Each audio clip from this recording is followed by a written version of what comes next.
instructor pilot in the Aero Club. Bob Pierce is with us, he's the manager. Okay, and I had some other slides that sort of show the agenda, but I guess we can get past that too. First thing we usually do is introduce new people. So do we have any new members in the club? Introduce yourself, please. My name's Kamari Moten. I'm 15 and I'm part of Civil Air Patrol here at March Air Base.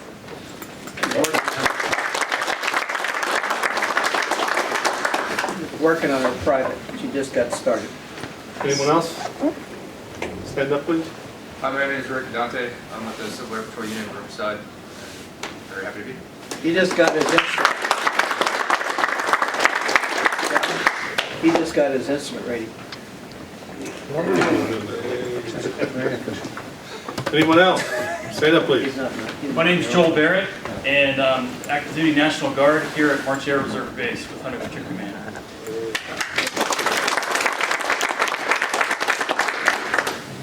Anyone else? I think the next slide is, does anybody have any experiences they'd like to share with us? Or not share with us? Yeah, short one. Okay? All right, I have a short one because confession is good for the soul, for bad for your criminal case. I was the subject of an FAA investigation because I was coming back into Whiteman from the east, and I was given instructions to make a 3-mile right base and stay clear of Van Nuys. 2 instructions you can't do at the same time. So the reason I'm telling you this story is that I obeyed the wrong one. And I ended up clipping the edge of Van Nuys Class D, which then gave me a phone number to call when I got on the ground. I immediately called that phone number, filed my NASA report, and then spent 3 anxiety-ridden weeks waiting to see what would happen. What happened is the Van Nuys FSDO called me, and they opened an investigation because there were other planes in the air, including one on instrument final that was affected by my movement through Van Nuys Class D. So that was a problem, and a real problem. And the way I handled it was to tell him what happened, take the, accept that it was my screw up, talk him through it. He explained the compliance philosophy. As part of the compliance philosophy, I am encouraged to give this little speech today. Duly noted. Tell everybody what the process was like. And the process was a lot like getting interrogated by the CHP after you've been pulled over. It's best not to argue with them and tell them that you didn't do it. That gets you brought into the FSDO and gets more intensive stuff.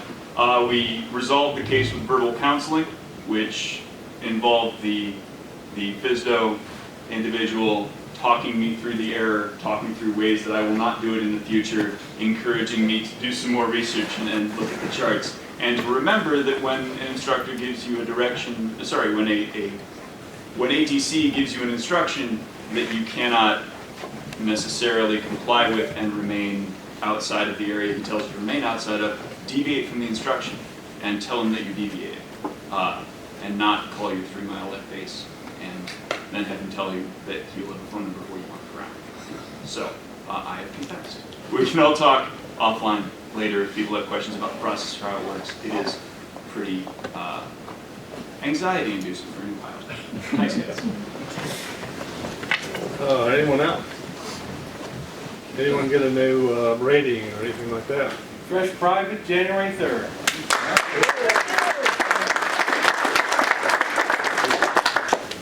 Anyone else? John made me a clearing official and then gave me clearing official duty this Saturday.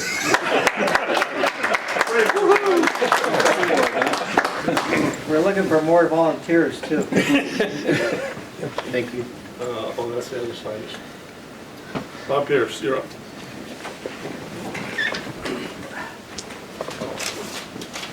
My airplane, I don't know what the bill is yet, but it's sitting in my hangar, so after 3 weeks, we've torn out the gear and gone through all the landing gear and stuff. I think I'll get back to flying this coming week.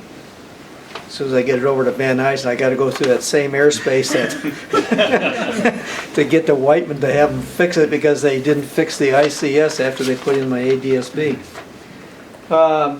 We have a new in regards to the computer, we've got new credit slips. So kind of follow the gouge that Roger has up there. They're completely different, and there's not enough room to put everything on it like we did on the last credit slips by line by item. So if you're going to do it, just put down rental or purchase or whatever you got on the thing. Make sure that the value stays the same. The invoice number now goes on top of the box, and it's lengthwise. So on the bottom here is where you fill it out, and this is where we put the credit card information through the credit card machine. So just be aware, follow the gouge that's sitting up there, and everybody will work out real fine. If there's an issue with the computer, I think Mike called me on Saturday night, and we resolved that. We don't sign out for the computer, so when you're using the computer, do not click the Xbox or exit or what have you, because that brings you back to the Windows system, and now we have to reprogram it to get back into the flight training program. When you come out of it, just log off, and that's it. Do not click anything else, so you still have the logon box with that you put in your number and your password to get back into the flight training program. If you do have an issue, give Roger or me a call, and we'll tell you how to take and open it back up again. And it is kind of simple. From the maintenance department, do not put items on top of the windscreen. We're finding the plexiglass getting a lot of gouges in it and scrapes, and for us to replace it, it's about $500, including the plastic and the maintenance to tear all of the trim off from the outside, recock, pull it off, reset it, and put the trim back on the outside. So it becomes costly, and somewhere along the line, everybody pays for it, because we are going to have to take and raise prices for the month of March due to gas prices at 50 cents a gallon more. That's $5 an hour on an average of 10 gallons, and we can't take the loss anymore. And so we'll be probably raising the prices on March 1st, $5 an aircraft per hour. Just be aware of it. We didn't do it this month. We're letting you have a freebie. When it comes to oil, use the spout. There's a blue spout that snaps on the top of the Phillips container, and pour that into the hole that the oil goes into instead of trying to disuse the quart container itself, because you spill it and then the inside gets pretty oily. And what causes fire is the oil and hot exhaust. So we're just creating a real safety issue here. If you want to talk about safety, try and not spill it or use the funnel. There is a funnel in there. When it comes to the dipstick, grab a rag. There's paper towels, I believe, that are in the locker, or an old rag. Pull it out, wipe it off, stick it in the hole, measure your oil, wipe it off, and put it back into the dipstick sleeve. If you leave the oil on the dipstick, then it runs down on the outside, and that just causes more oil drippage on the engine itself. So think about what we have to do and what maintenance has to do to keep the airplane safe, and then keep the oil from lubricating, I should say, the battery terminals and stuff, because when it gets really oily, sometimes that causes some issues in regards to amperage draw off the battery. And we're having that problem right now with 29 Foxtrot. So help us out by keeping it clean. The next thing I have, and it's a continued thing, is please clean the airplanes. Those guys in the T-34, that means the bellies. They're not too bad. We've managed to do a pretty good job on that. I think we have a couple push rod sleeves that need to be changed for the O-rings. Even in the T-41s. Get the squirt bottle, wipe down the side of the aircraft. The suckers are getting pretty dirty, and it's a club. Roger and I don't have time anymore. And if you can take and help the club by keeping the aircraft clean, then they look pretty decent when you fly somewhere. And that's all I got. I have one more thing, since the boss is here. The Aero Club is going to be shut down on the 4th of April for the air show. So that means from the 4th, the 5th, the 6th, the 7th, the 8th, and maybe the 9th, there'll be no flying. That's going to cost us a lot of money, probably $4,000 to $5,000 in regards to aircraft rental time. And I understand now that we have to move the aircraft off the field. That's not going to happen. I'll make sure that we don't move the aircraft off. We don't have the logistics, and we don't have the money to go pay someone to take and park our airplanes off field. So I have to talk to Colonel Hosey on this thing, and we'll keep you all informed in what happens with the air show. So right on the air show, we're going to need volunteers. We're going to try and display the 182, and we'll need people to help take and sell the Aero Club for new membership. And we'll keep you posted as time goes on. Thank you. Okay, Bob, thanks. Okay, now, as you can see tonight, we're going to talk about communications. One of the most important elements of safe flying. Some anxiety for some of our pilots also, so I'll talk about that a little bit.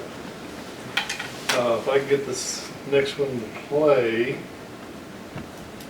I think I can. I want you to watch this now. This is a case of how easily a miscommunication can arise.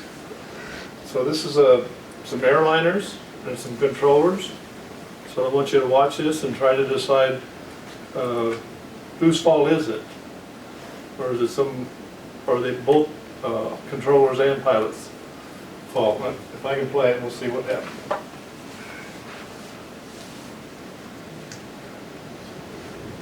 The sound's going to be from up here, so.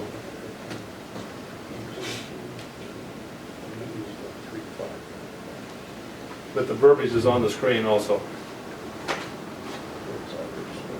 Yes, sir, 1009 Heavy, Los Angeles approach, change your ILS frequency to 108.5, turn right, 10 degrees, intercept, maintain 10,000, traffic is 12 o'clock, 5 miles of Heavy, 767 for the South Complex. Okay, US Air 1009, turn north, number 24 right, we'll stop at 10.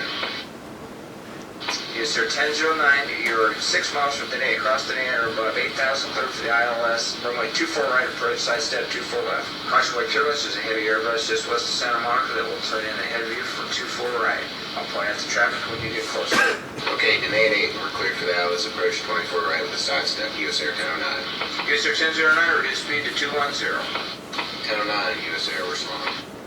This is Los Angeles, by the way. Yes, sir, 1009, the heavy Airbus is at 1 o'clock, 7 miles, 4,000 of base leg. Okay, we got him, US Air 1009. US Air 1009 Heavy, follow that traffic to the airport. That aircraft is on base for runway 24 right, clear for the visual approach, runway 24 left.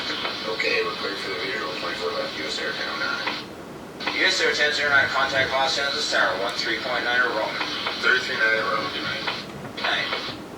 US Air 1009 is with you. I'm sorry, Mr. Last call is offline. US Air 1009 is with you. US Air 1009 Heavy, Los Angeles Tower, caution wake turbulence, preceded by heavy DC 10 to the left, the heavy Airbus short final to the right, wind through 504, runway 24 right, clear land. US Air 1009. I thought he cleared us down as active as an airplane landed. Well, I don't know who's... Oh, Clipper 415 Heavy, are you on the runway? Yeah. Okay, sir. US Air 1009, stop as soon as able, sir. Your instructions were runway 24 right, there is traffic on the runway downfield. Okay, so who's at fault? Anybody? I think the pilot, when he checked in, he should have said, we're checking in for 24 left. Just to be clear. And then when they said 24 right, he didn't say, hey. The approach control supposedly passed, not verbally, but, you know, there's a, something he can pass to the tower, and he passed that he was gonna land on 24 right. So that's one problem. Yeah, the other problem, as you mentioned, John, was the pilot should have read back the runway he was cleared to, and he didn't. He said it was Anybody clear to else? land, right? Let me ask you a question. Can the approach control clear you to land? No. No, it's gotta be the tower. So, but the approach control told him how many times expect 24 left, and so there was a little bit of shenanigans going on both places, I think. Anybody else? They gave the instrument fix, and that fix is going to determine whether it's the left or the right. And he reported that fix. Yeah, they told him to The sidestep. visual to But sidestep. they can't sidestep until he transfers over to the tower. he's not allowed to sidestep until he gets the tower Well, control. they didn't say when he did that exactly, but Then anyway. they changed it to a visual approach. You want to see it again? Okay. What else? We got a lot of stuff here.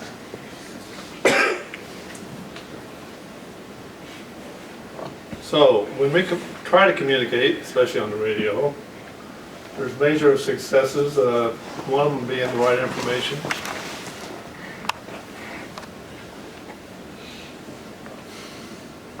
And we want to do it in a timely manner, succinctly, I guess is the word. Phraseology is important. What's that guy talking about when he talks about the fish finder? TCAS. TCAS, probably, yeah. Common sense, plain English, things like that. Okay, of course, the big picture is knowing where you are and how you interact with the airspace system, ATC. Now, defensive communication, what's that mean? Well, when you're driving your car, you sort of drive defensively, don't you? When you see another car, you think about what he's doing, where he's turning. The same can happen in the pattern when you hear somebody get cleared to land on a cross runway, and maybe I should slow down now so I don't get mixed up with that airplane crossing in front of me.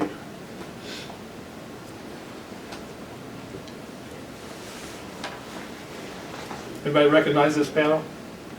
234 Whiskey Papa? Yeah. Anyway, know your audio panel, it'll help. How do I transmit on number 1 radio, or, hey, I've only got 2 radios. So this is a different thing, but again, know your gear and how you can change radios to the radio that you want and the frequency you want.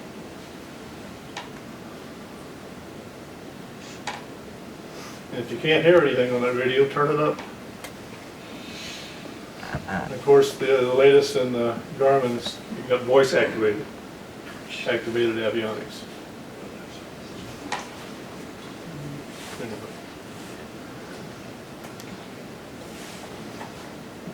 Okay, so when we're trying to talk to somebody, there's 4 W's, and who you're calling, who you are, where you are you at the Aero Club or where are you? And what you want. And we're take off. Okay, how now? There's a certain way to pronounce things, and some of them are numbers. Do we say 9 or do we say niner? Tree. Do we say 0 or do we say O? Well, we probably shouldn't. Okay. And some people still say fife. I don't think I hear that anymore, but I do hear niner. Okay. How about headings? Anybody? Use 3 digits, don't we? 030. They don't just say 30 for headings, do we? Runway numbers? It's not runway 23 or 23, is it? How about altitudes? A lot of errors in that one. Do we tell SoCal we're at 2,500, or are we supposed to say 2,500? 1,500, things like that. There is protocol. How about speeds? You heard one on the tape there, telling to slow down 20 knots, right?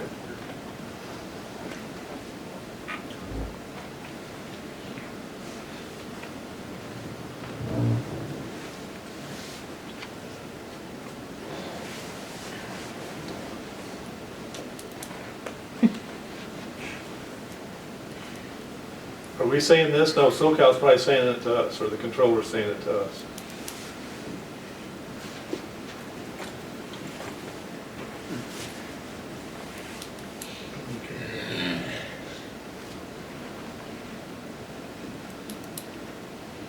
Okay, now how about some magic words?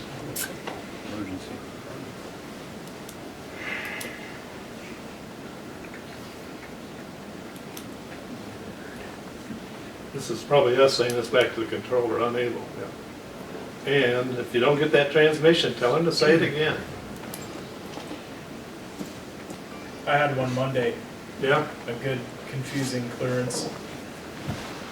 We were at 23,000 heading back from the East Coast, coming up to the ARCO 1 arrival in the KC 135.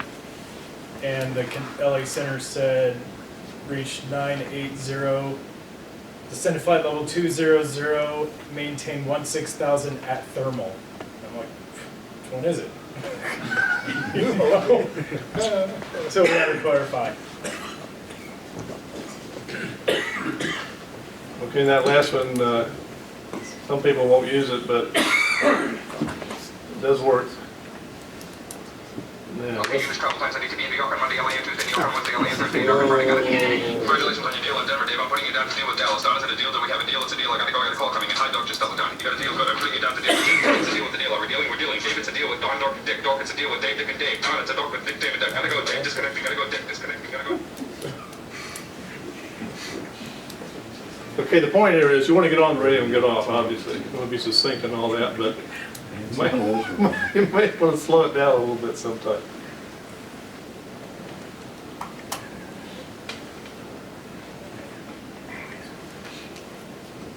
And this probably happened in that first incident we were talking about, the hear back errors. The guy heard back what he wanted to hear, not exactly what the tower told him. This can be a problem. If you hear another close to your call sign, make sure you get the whole 5 numbers up so you can tell them who you are, not the guy that in the pattern over there. Okay, transpose numbers. There's a runway 31 and a runway 13. Could get confused there. And again, expectations. That goes into a lot of what you're expecting for the guy to tell you back, or at least maybe it's what you hope he tells you.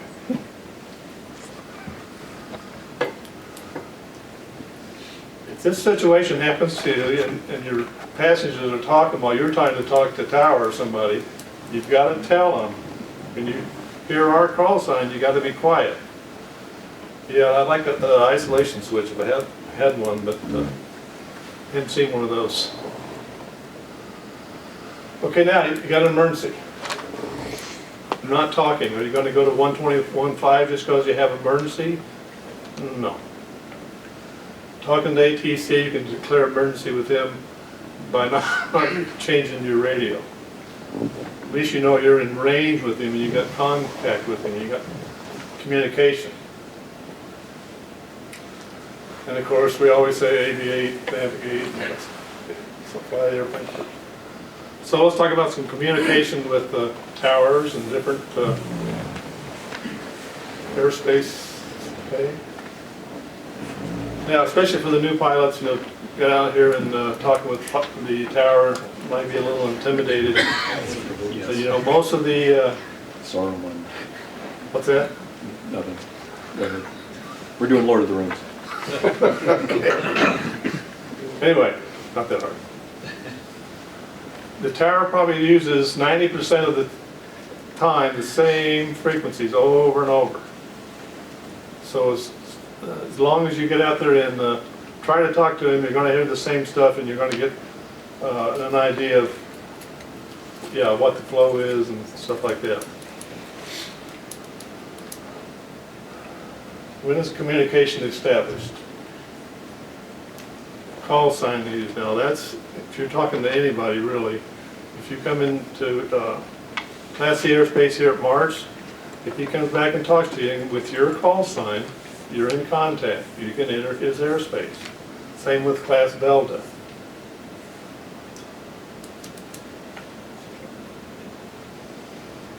If he just says, airplane call me, stand by. Doesn't count. He didn't say your call sign. You're not in contact with him. Now, what about Delta airspace and Charlie airspace? Can you fly through them, call the tower, and get clearance through them? Yeah. And if they don't want you, they'll tell you, and then you fly around them. You can save a lot of space and time and fuel, if you will. by just flying through the airspace. I'll give you an example of that. I flew over to Cable one day and I got a hold of Riverside Tower. Got clearance through his airspace at 2,500 feet. Sort of handed me off to Ontario. And he said, fly down to 60. I said, okay. Flew down to 60 and got into Cable. That's no problem.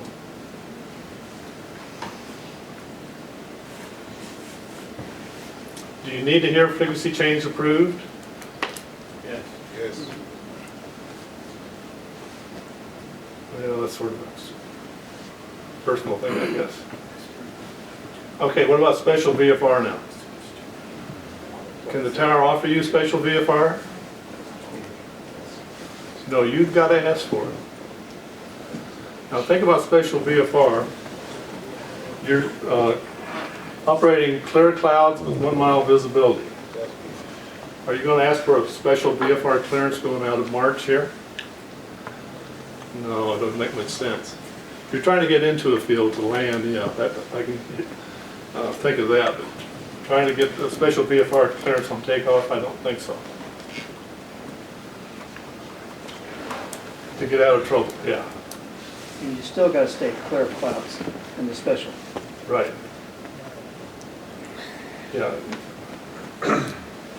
Okay, now, Class B, different ball game. You've got to get a clearance into the Class B. Not only does he have to come back with your call sign, he's got to give you a clearance. So if you don't think you can get a clearance to the Class B, then stay clear. A lot of times when we fly out to Catalina, if we go direct, we go through a little bit of the Class B, and they'll usually let us do that. However, if you do get a clearance, and they start vectoring you, yeah, they'll do that.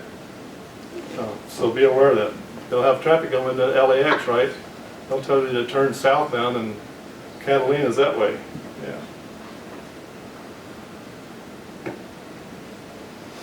So if you're getting close to the Class B, you think, you better talk to your controller and find out, am I cleared into the Class B or not? And don't wait till you get over the line there.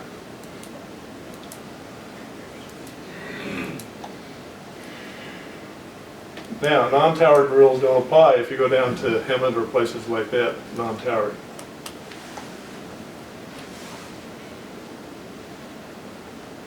I got that backwards, don't I? Traffic patterns with ATC. Non-towered rules don't apply. Follow their instructions, of course. Pattern calls are not necessary. In other words, if you're over at Riverside and you're on downwind, he clears you to land, you don't have to call base. He's cleared you to land.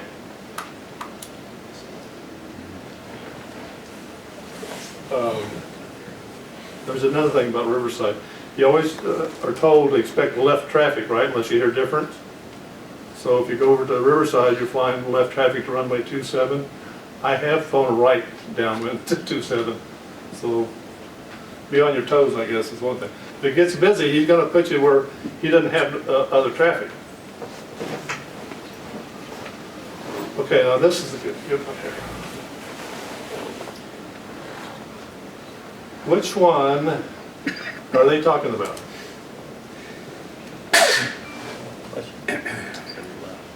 And one on the left. One on the left. No. It's the one on the right, yeah. Huh? It's the one on the right. Right. My bad. Have anybody ever heard this? Report a 2 mile. Yeah. The option, what are the options? If you're cleared for the option to land here, what are the options? There are 5. Low approach. Touch and go? Touch and go, stop and go. Stop and go? Low pass. Full Missed stop. approach? Low approach? Yep. Full stop? Yeah, all those. Not an option.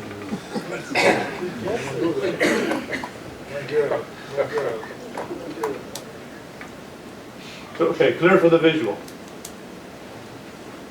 see the airport? Now, you gotta sort of be careful there, because if he asks you if you see the preceding traffic, and you say yes, you're gonna have to follow him, so better be sure that you see him. Make sure you see the airplane that he's talking about.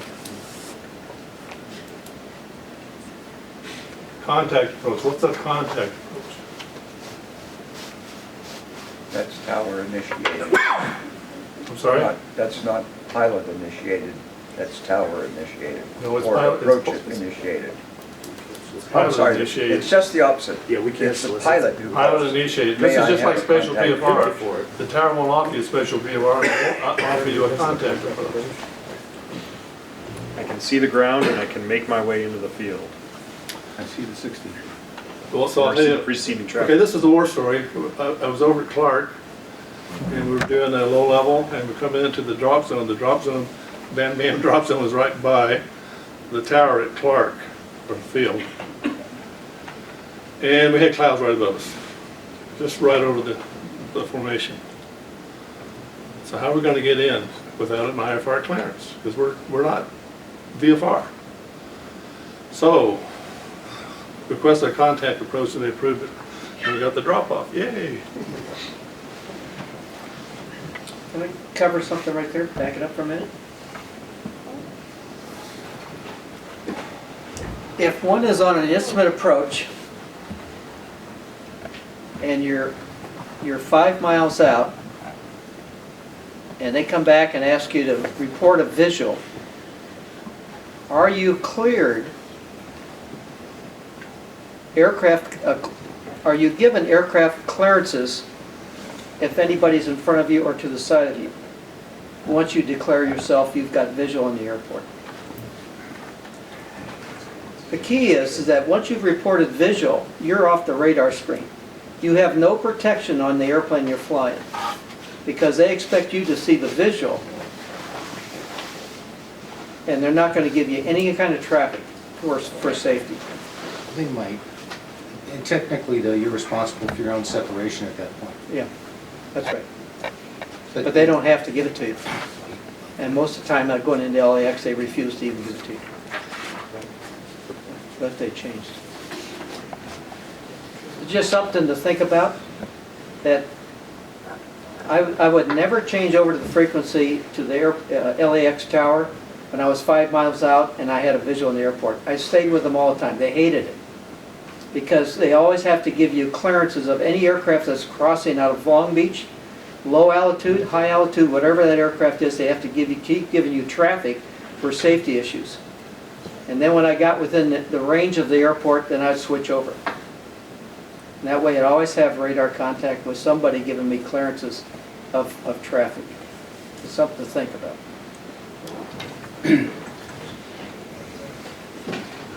Land and hold short operations. Okay. So how do you know how long is the runway before you have to stop? You should be able to look it up in their field directory.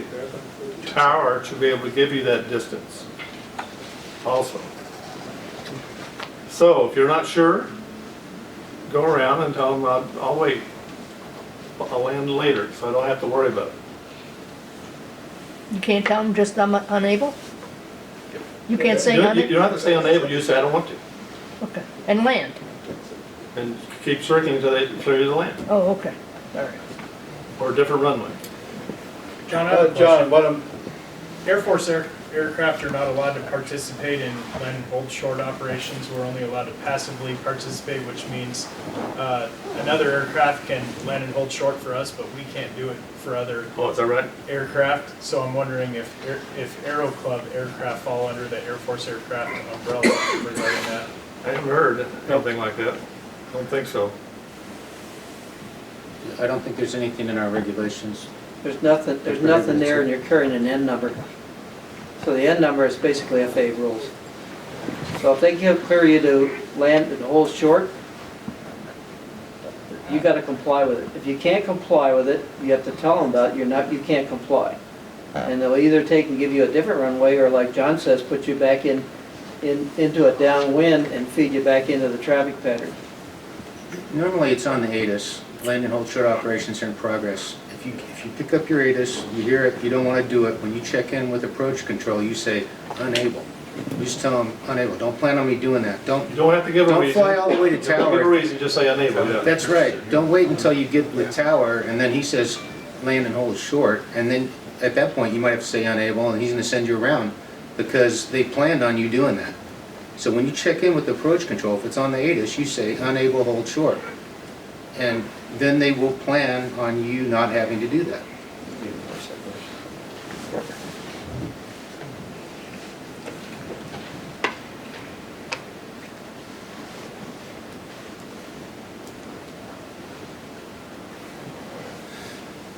Hold on, let me check my notes, I'm not sure what this is about. Pilot controlled lighting? No, it's, Oh, okay, and it failed with part-time towers, the tower frequency almost always becomes the traffic frequency, okay?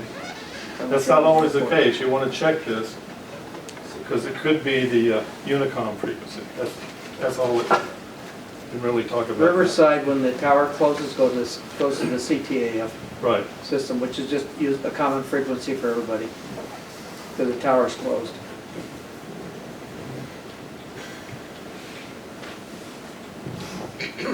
Okay, so now departures. What we're getting at here is some fields have a clearance delivery. We don't here at March, we use ground control. But if it's a clearance delivery, you want to call them and get your clearance before you want to think about taxiing even.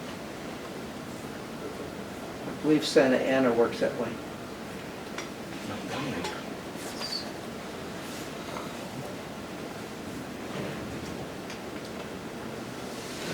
And then you go to tower.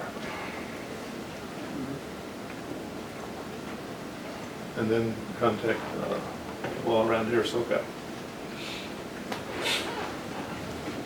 Now this, they're saying new taxi rules, but that's really not the case. But it's only been a couple of years. What we're talking about is that here, if they clear you to taxi to runway 32, they have to clear you to cross runway 30. It used to be, when you got clearance to taxi to runway 32, it included all taxiways, all runways. Forget that. That does not work anymore. So, say there's multiple runways. So if they clear you to cross the first runway, they're not going to clear you to cross the second runway to get to your runway. So be aware of that. They're only going to clear you to cross one runway at a time.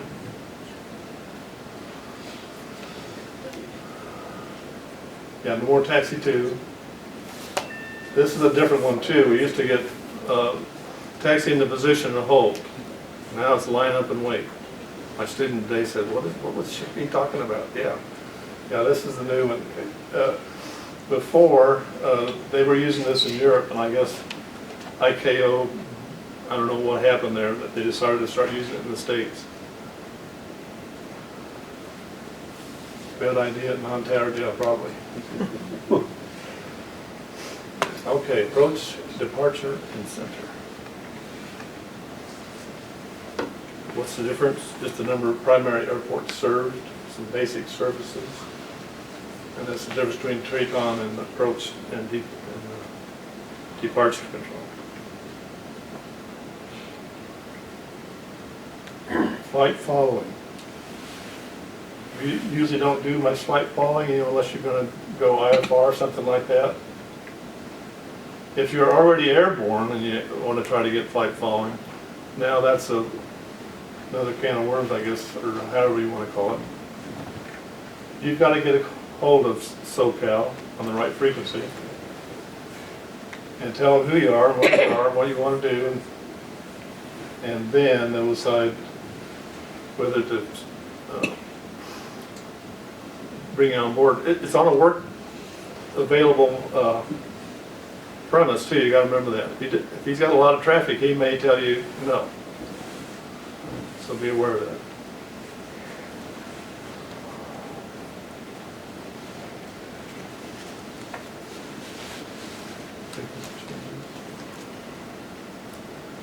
Okay, center. Around here, that'd be Los Angeles Center. For flight following, probably not. Again, we call it SoCal a lot for flight following.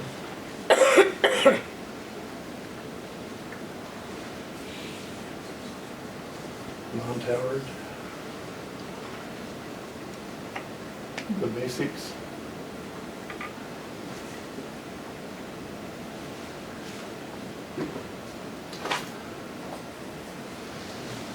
I did come up with something for this because actually I was using this today. Here it is. So you're down at Hemet and you're in the pattern and you want to take off. So you would say something like this. Hemet traffic, Cessna 5229 or Foxtrot, departing runway 23 Hemet. Now I said Hemet traffic at the beginning, but I just said Hemet at the end, and that's the way that AIM, the Aeronautical Information Magazine, Manual. Manual, thank you. That's what they, so anyway, so you go all around the pattern saying that. Turning crosswind, turning downwind, and turning left base. If you want to say left crosswind, left downwind, sure, go right ahead. But one thing they say that we shouldn't say anymore, if you hear turning a left final, no. It's the same as a right final, I guess is what they're saying. You're turning final to land, so you don't need to say you're turning from the left pad or anything like that.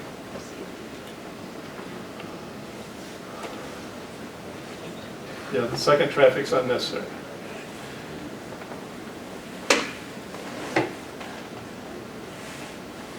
And this is at places like Hemet 2.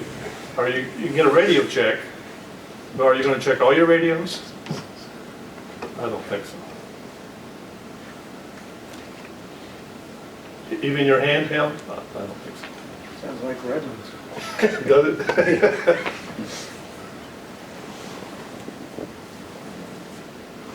Clear the active, really? They're saying, don't say clear the active, say clear runway 23. The active runway could be 5, or could be, actually could be 22 or something like that. And here's what they're talking about.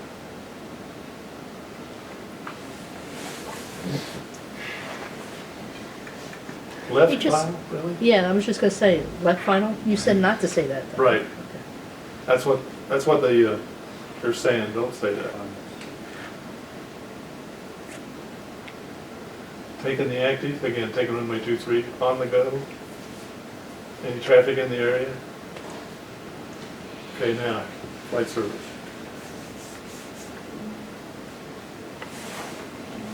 So when we call them Riverside Radio or something like that. We're down south, it's San Diego Radio. Where are you going to find that? You should be able to find it on your sectional. If you're out at places like Palm Springs, you're still going to use Riverside Radio, right? How are you going to tell them what frequency you're on? I think we'll get that here in a minute. Okay, here it is. So this is San Diego, down at Oceanside. So the R, what's that mean? That means that's what they receive on, right? What are you going to receive on? Anybody? VOR. The VOR. So you're going to call them on 122.1, and if you're very far from San Diego, you probably want to be up at 5,000 feet, something like that, so they'll hear you, and then listen on to the VOR, yeah. This didn't come out very good, but this is the one out by Palm Springs I was talking about. Like this little one down here, 122.3. Again, you have to tell them where you are, tell them you're out of thermal. and then they'll transmit on, they do have remote transmitters.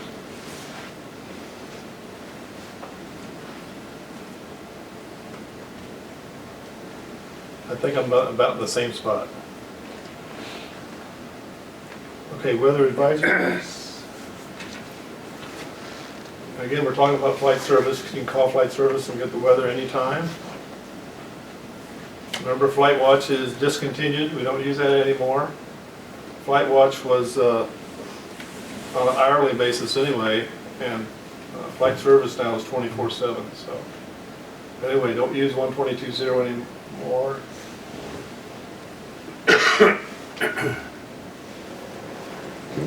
High reps. You get into some unusual weather, and that's a little unusual down in Southern Cal anyway, but if you do, pass it on to somebody. Some of these storms we've had in the last few days may want to talk about. Special use airspace, what are those? Okay. Use the end panel of your sectional. It'll tell you where, what the controlling agency is for that, if you want to try to use that airspace. Do you want to use MOAs? Military operating area? Restricted? Restricted for what reason? Yeah. Warning areas? Maybe not. Alert areas? Prohibited? So let's talk about it a little bit. I'm sorry, I thought it was going to come up.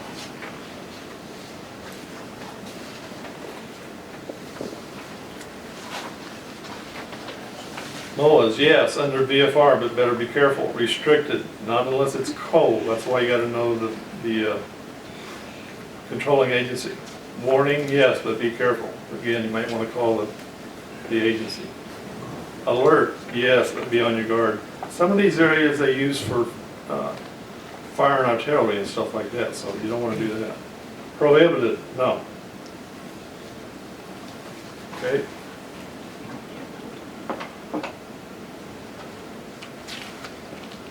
This is the local MOA out toward the Salton Sea. You can see this restricted areas also down by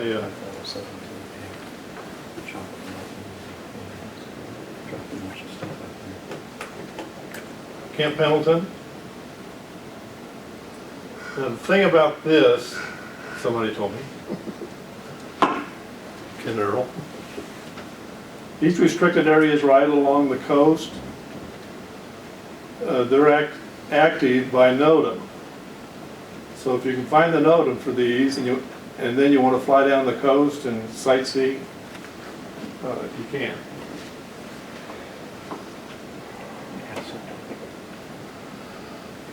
Okay, for you IFR people, I think I've got some on this too. Yeah. Okay, non-radar position reporting.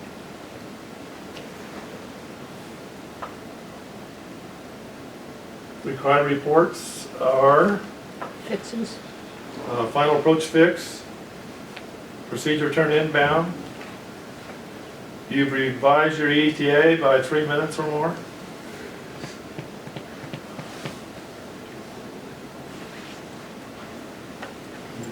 Clearance on request. And we've talked about getting the clearance too of not only for flight following, but if you go IFR, you are going to get flight following. So when are you going to call? You're going to call ground and tell them request, put your clearance on request. It could take a while. If you think that you can get the clearance while you're taxiing out, then go ahead and taxi out.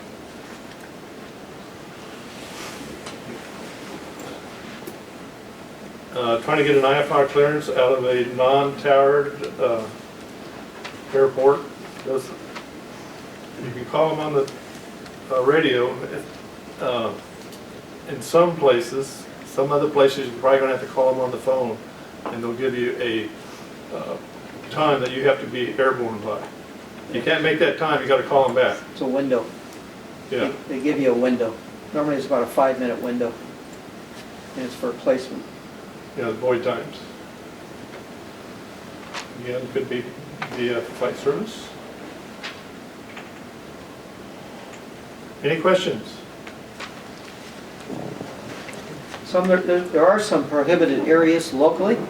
If you're flying out of French Valley and you go southeast of Temecula, there's a prohibited area it's a bird sanctuary. You can fly right over it and without looking at a map, you'll never know it. So if you're flying that area and you're just out sightseeing, be cautious that just on the opposite side of the golf course and up against the foothills there is an area that's prohibited for flying due to a bird sanctuary. And you'll find them. There's not many here locally. There are some up around Santa Maria, I believe. You got the Condor section, Condor area, but they are available. Now, I did download this from AOPA. It was free. So the kicker is they want you to donate to them. So if you belong to AOPA, if you want to see more of these, do that. That's it. Question for our tower brethren.